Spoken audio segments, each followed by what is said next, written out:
Coucou les amis, c'est Eve, on se retrouve pour parler des énergies et conseils de la semaine.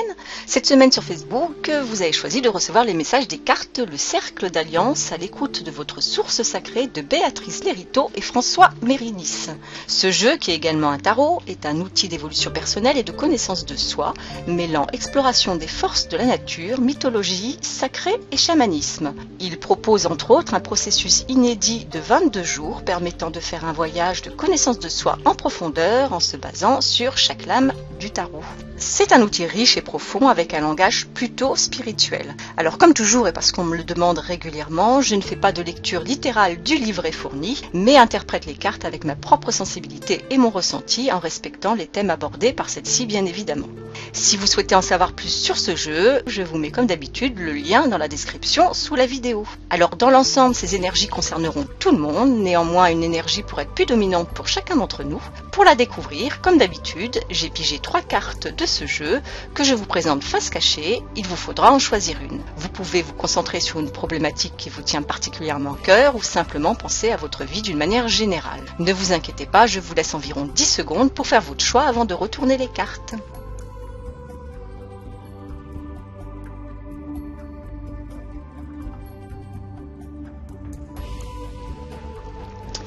Bon, les 10 secondes sont passées, donc on va découvrir les cartes.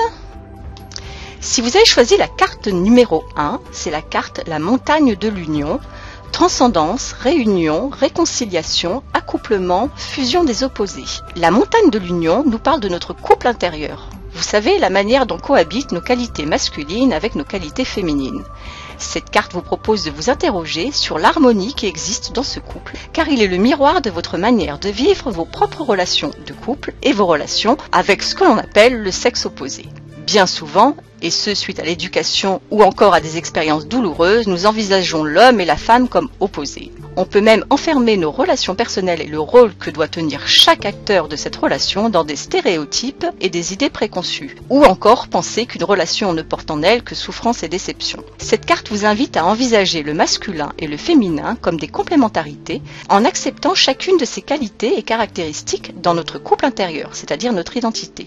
N'avez-vous pas remarqué que bien souvent, nos conflits de couple naissent d'un conflit intérieur et de points de vue divergents très souvent liés à notre manière d'envisager la vie selon notre sexe. Penser, choisir, envisager la vie par le filtre de notre identité sexuelle nous confronte souvent à des conflits et quand on parle d'amour, propulse bien souvent l'autre dans la sensation désagréable de vivre une injustice. Le corps est sexué mais l'âme ne l'est pas. Si vous êtes une femme, acceptez les qualités masculines qui vous animent car elles sont indispensables à l'équilibre de votre couple intérieur. Si vous êtes un homme, acceptez le fait d'être impuissant face à une situation ou d'être profondément ému. Bref, acceptez dans l'harmonie votre couple intérieur, tant dans sa dualité que dans sa complémentarité. Car cela vous permettra de mieux vous comprendre et de ce fait de mieux comprendre votre couple et les autres. D'autre part, sans les entraves des idées et convictions sexuées, vous parviendrez à magnifier ce qui vous unit, l'amour de vous-même et l'amour de l'autre. C'est en comprenant et en acceptant les qualités complémentaires qui vous constituent que vous ne raisonnerez plus ou ferez des choix en tant qu'être sexué. Vous serez disposé à l'écoute de l'autre avec pour seule motivation l'amour que vous lui portez. Ce faisant, vos choix seront les fruits de votre cœur et de votre âme. Cet équilibre vous permettra d'envisager autrement votre relation à l'autre et d'interagir avec cet autre de manière plus juste et harmonieuse avec pour seule motivation l'amour. Afin d'approfondir votre réflexion, le livret propose quelques questions à se poser. Vous pouvez les rédiger dans un carnet et y répondre petit à petit pour vous aider à évoluer dans ce sens. Ces questions sont: quel est pour moi le couple idéal et en quoi puis-je le trouver en moi-même? Si vous avez choisi la carte numéro 2, c'est la carte L'Alliance Arc-en-Ciel. Guérison, accueil inconditionnel, acceptation de soi, sagesse unifiante, faculté de soin, harmonie. L'Alliance Arc-en-Ciel met le doigt sur notre capacité à s'auto-guérir de nos blessures afin d'être plus en harmonie avec nous-mêmes et notre entourage. Cette carte vous demande de vous retrouver et de vous reconnaître dans l'acceptation de tous les éléments qui constituent votre identité. Il y a certainement des caractéristiques de votre personnalité que vous refusez ou reniez, car elles ont été et sont parfois responsables d'événements, de choix que vous avez du mal à assumer et par conséquent portent en elles des blessures que vous avez du mal à vous pardonner. Il y a peut-être également aussi des éléments physiques que vous n'aimez pas chez vous. L'Alliance Arc-en-Ciel vous souffle que chacune de ces caractéristiques font partie de vous et elles vous rendent unique. Il est temps de les accepter, car en les rejetant, vous créez une fission, une rupture dans votre identité. Difficile d'être en accord avec soi-même quand on fragmente et juge les éléments qui nous constituent. C'est en acceptant toutes vos qualités et ce que vous considérez être vos défauts que vous vous sentirez complet et pourrez également vous pardonner ce qui s'est passé dans le passé. Avez-vous remarqué que les personnes qui assument leurs défauts ou ne s'en cachent pas paraissent toujours plus sympathiques? Que ce soit lié à la personnalité ou même au physique, ces personnes rayonnent simplement parce qu'elles sont.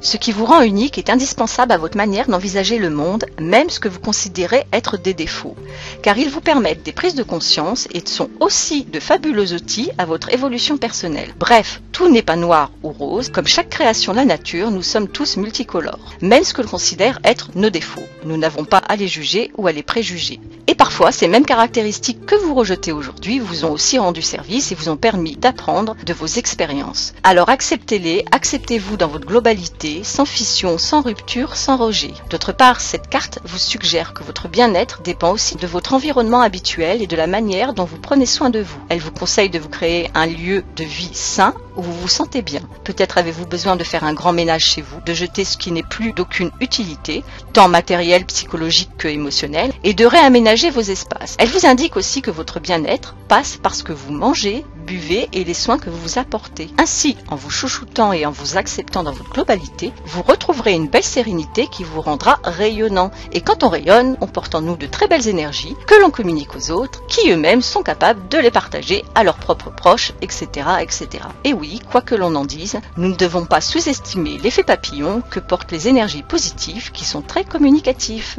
Alors on privilégie l'harmonie entre l'âme, le corps et l'esprit en appréciant tout ce qui nous définit et notre unité. Voici quelques questions qui peuvent vous aider à évoluer dans ce sens. Quelles sont les parties de moi que j'ai du mal à accepter et à aimer? Que puis-je apporter à ces parties pour les réintégrer et les accueillir? Quelles sont les énergies de guérison dont j'aurais besoin actuellement? Comment puis-je faire entrer douceur et harmonie dans mon quotidien, mon lieu de vie et mon corps? Et que se passerait-il si je m'accepte tel que je suis? Si vous avez choisi la carte numéro 3, c'est la carte le dieu de l'air et des vents. Lâcher prise, accélération quantique, action juste dans le non-faire, confiance en l'inconnu, parole libératrice, guerrier chaman chevauchant fièrement les couloirs de l'espace-temps. Le dieu de l'air et des vents vous demande si vous êtes capable de lâcher prise. Peut-être avez-vous besoin de renouveau dans votre vie, d'un nouveau souffle de nouveauté, et peut-être n'arrivez-vous pas à vivre cette nouvelle étape. Peut-être vivez-vous une situation où vous vous sentez piégé, enfermé, incapable de vivre une vie plus en adéquation avec ce que vous êtes aujourd'hui et avec ce que vous aspirez pour vous. Cette carte vous demande d'observer les raisons de votre immobilisme. Vous pourriez vous laisser porter par un vent nouveau qui vous insufflerait une nouvelle énergie et pourtant vous n'arrivez pas à vous laisser emporter et vous en souffrez certainement. Le dieu de l'air et des vents vous questionne. Quelles sont les choses ou les êtres qui vous retiennent? Pourquoi l'inconnu vous effraie-t-elle autant? Il vous indique que lâcher prise, c'est abandonner le connu pour aller vers l'inconnu. Il vous souffle que certains liens, que ce soit les personnes, des pensées ou des schémas, sont devenus désuets et empêchent votre envolée. Observez ce qui vous retient, analysez ce qui vous cloue et vous empêche d'avancer. Arrêtez d'avoir peur de l'inconnu et de vouloir tout maîtriser, lâchez prise. Ayez comme seule intention de vivre l'inconnu à chaque instant, vivez la joie d'une rencontre imprévue, ressentez le bonheur d'être présent à chaque nouvelle aventure qui se présente à vous et laissez-vous porter par le moment présent et ce nouveau souffle libérateur. Si vous avez besoin de débloquer une situation, brisez vos chaînes et parlez. Communiquez librement sur ce que vous ressentez afin de clarifier vos intentions et la situation. Ne laissez plus vos liens dépasser ou vos peurs vous limiter et appréciez ce petit souffle de vent qui vient caresser votre joue et vous rappeler que vous êtes libre et responsable de votre vie. Alors voici quelques questions que propose le livret pour nous aider dans cette évolution. À quoi je m'accroche encore? De quoi ai-je besoin pour me rassurer et lâcher prise? Quelles sont mes peurs de ne plus maîtriser telle ou telle situation? Et est-ce si important que je l'imagine? Quelles sont les choses que j'ai besoin de dire, d'exprimer et à qui? Et quelles sont les 3 plus belles choses qui vont m'arriver si je m'abandonne au flux de la vie? Sur ce, je vous souhaite à tous une excellente semaine et je vous fais des gros bisous.